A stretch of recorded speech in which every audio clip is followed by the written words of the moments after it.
É que Marco Polo, qual que era a nossa tese? A gente começou a comprar isso no finalzinho de 19 e aumentamos muito o tamanho da posição no final de 22. Quando a gente olhou essa empresa, ela fabrica carrocerias de ônibus, não sei se todo mundo conhece. Ela faz tudo que não é o chassi e o motor. Então, o que faz a felicidade ou a tristeza da Marco Polo é o número de ônibus novos vendidos no Brasil. Principalmente no Brasil, ela vende fora também, mas principalmente aqui. E nós diagnosticamos que a frota de ônibus brasileira estava muito velha. Tem toda uma história da indústria. Em 2012, 13, teve um financiamento do BNDES para renovar a frota de ônibus. Foi vendido um volume absurdo de ônibus nessa época. E depois que o financiamento do BNDES foi embora, as vendas de novos ônibus também foram embora. E esse mercado ficou deprimido de 2014, 15 até 2022. Então a frota envelheceu muito. E ônibus velho quebra. Esse é o nosso ponto de certeza na tese. Ônibus velho quebra e sempre quebrará. Não tem jeito de aumentar a durabilidade dos ônibus. Né? Então, à medida que a frota vai envelhecendo, é como se fosse uma mola sendo comprimida. Isso estimula que a demanda futura seja maior do que é hoje. Um dia esse negócio vai explodir. Então, a nossa tese era tão simples quanto ônibus velhos vão quebrar. Esse mercado aqui no Brasil é um oligopólio. A Marco Polo tem metade do mercado de carrocerias de ônibus. Então, existindo demanda por novos ônibus muito maior, a Marco Polo vai ser uma das beneficiadas. Né? E que a gente é ruim de timing, né? Compramos no finalzinho de 19, aumentamos em 22, em 23 que de fato aconteceu. Né? Entre 19 e 22, ela andou de lado, caiu um pouco. O investimento que você olhava lá estava completamente jogado. Teve problema também de pandemia, de falta de semicondutor, mas o que foi o gatilho para ela aumentar de preço foi que começaram de fato a trocar os ônibus, porque os ônibus estavam muito velhos. E hoje, por que a gente ainda entende que é um investimento atrativo, que ainda está barato, tendo subido muito, subiu mais de 2 vezes, 3 vezes. O preço dos ônibus subiu muito, mais do que a gente previa. Porque a configuração é mais ou menos que a demanda é inflexível, precisa trocar. Chega um ponto que é uma troca técnica. É mais caro ficar com um ônibus velho, que quebra toda hora, dá um custo alto de manutenção, gasta mais combustível, do que comprar um novo. Então não é que o dono da operadora lá de linhas rodoviárias troca porque o novo é mais bonito, porque compensa na ponta do lápis mesmo. Então ele vai comprar. E esse período muito longo de mercado ruim diminuiu a capacidade fabril de produção de novos ônibus. Então quando a demanda voltou, não existia capacidade de fabricação e os fabricantes aumentaram o preço. Na mecânica mais simples de oferta e demanda. Isso funciona para toda a situação. Porque muita empresa caiu fora ao longo desse caminho. Algumas quebraram, foram consolidadas, né? A mais forte comprou a que quebrou no meio do caminho. Tem uma que ainda está em recuperação judicial hoje. Então não tem capacidade fabril. Não é um campo que é muito fácil expandir, porque a produção é intensiva em mão de obra. Então demora para conseguir e treinar mão de obra para expandir capacidade. Então hoje a configuração desse mercado é que não tem fabricação de ônibus suficiente para a demanda que existe, então os preços vão continuar altos. E é quase que certo que no próximo trimestre vai continuar assim. Um trimestre não dá tempo de criar uma nova fábrica de ônibus. Provavelmente ano que vem ainda vai estar assim. Em alguma hora alguém vai criar uma fábrica nova de ônibus porque está dando muito dinheiro. Mas isso não é rápido. Enquanto isso, a indústria toda vai ter resultados muito bons. Então, acho que você já responde a pergunta que eu ia fazer, mas é por isso então que você mantém a ação na carteira mesmo tendo subido tanto? Sim. E mantendo ela na carteira, como é que você faz o sizing, o tamanho da posição? Uhum. Né? Você fica confortável de ter a mesma posição que você tinha antes de subir 200 ou 300%? Ou você vai ajustando para um tamanho menor da carteira? A gente ajustou um pouco, porque se a gente não tivesse vendido nada, teria a metade do portfólio em Marco Polo. Então a gente vendeu um pouco. Mas essas vendas foram ruins, em retrospectiva. É, enfim, é difícil ter 50% em uma ação só. Né?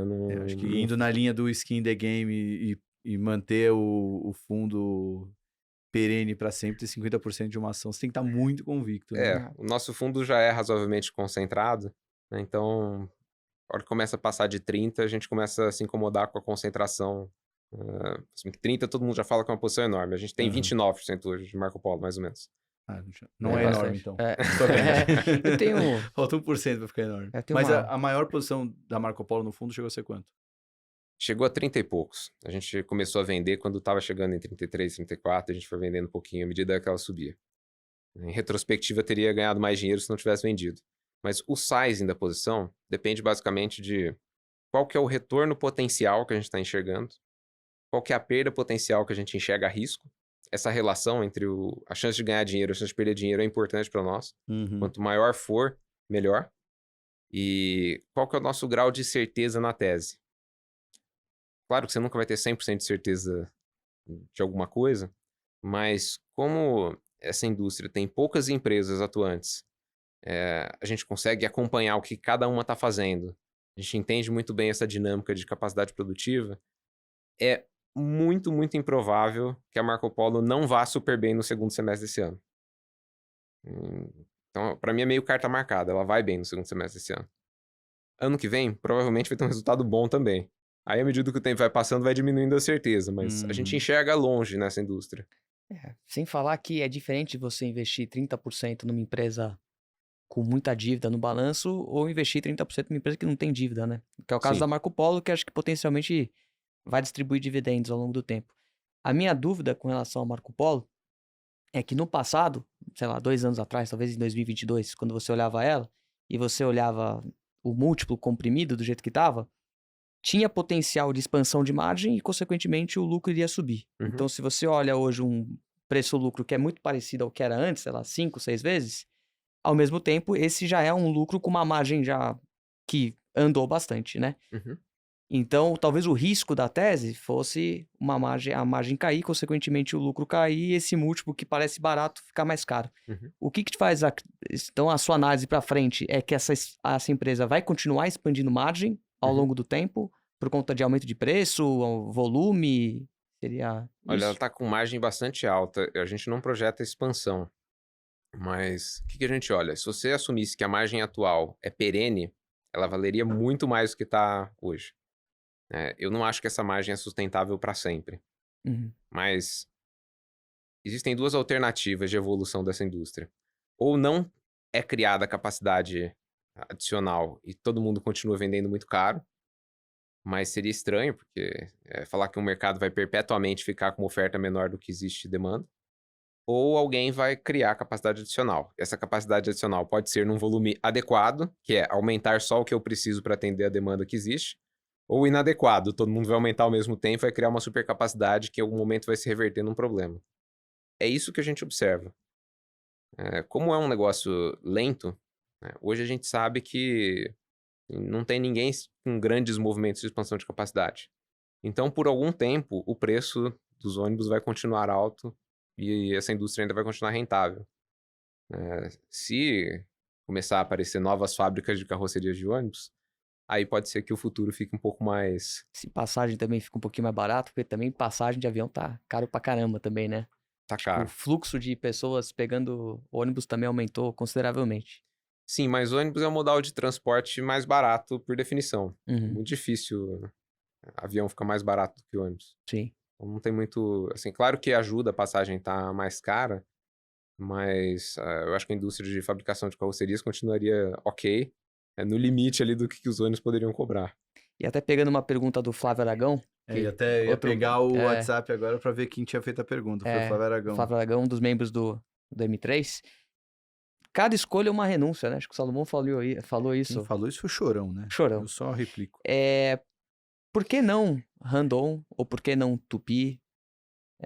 Se você puder dar um contexto geral ali do... Porque as suas O fichas... Flávio Aragão foi até mais provocativo. Ele falou, por que ele não comprou o Randon ainda? Meio que, acho que ele tá comprado, assim, ele tá falando desse jeito. Nós olhamos Randon, não sabemos se vamos comprar no futuro ou não, mas o que é o ponto de dúvida ali? Se puder explicar também um pouquinho o que é Randon pro pessoal. A Randon tem 3 negócios principais. Ela faz carrocerias de ônibus, né, eles chamam de implementos, que é a parte que leva a carga. Fazem peças para caminhões e vendem para as montadoras. E elas têm uma participação importante na Fras-le, que faz peças de reposição, aí geralmente é para carros leves, para carro comercial mesmo. São coisas bastante diferentes, tá? Eu vou focar aqui nas coisas que vendem peças para caminhões e para carros. A Fras-le depende da existência de frota de carros usados. Então é um negócio que tende a ser mais estável, né? Porque ela está vendendo lá freio para o seu carro. Boa parte dos itens que eles vendem são de coisas de substituição obrigatória. Se você não trocar, você está correndo risco de vida porque você está sem freio. Uhum. E como ela está na venda do mercado já existente, né? Está vendendo para carro usado, a demanda tende a ser mais controlada. A Randon, na parte de produção de autopeças para caminhões novos, é um negócio que tende a ser mais cíclico, porque não depende do tamanho da frota, mas do que está vendendo agora de caminhões. E ela cresceu muito nos últimos anos. Eu não vou saber o número de cabeça aqui, mas a receita dobrou.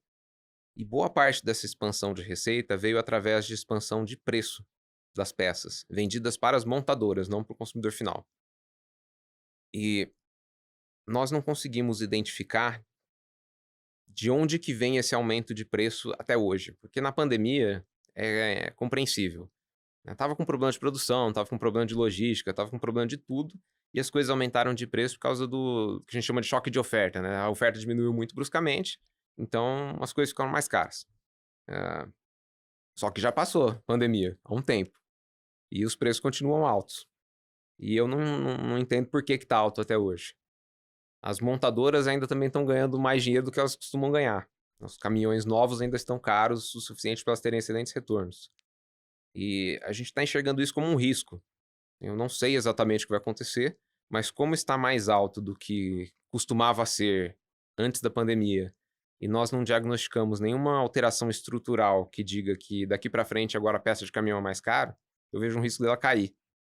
E essa queda poderia ser relevante, assim, poderia ser a Randon perdendo 20% da receita. Isso com certeza não está no preço que eu acho que o pessoal tá imaginando. Uhum. Então, assim, a gente pode estar perdendo uma boa oportunidade, porque a empresa tem uma rentabilidade interessante, assim, você olha, o preço não tá caro, mas na ausência de convicção, eu prefiro ficar assistindo e investir em outras coisas.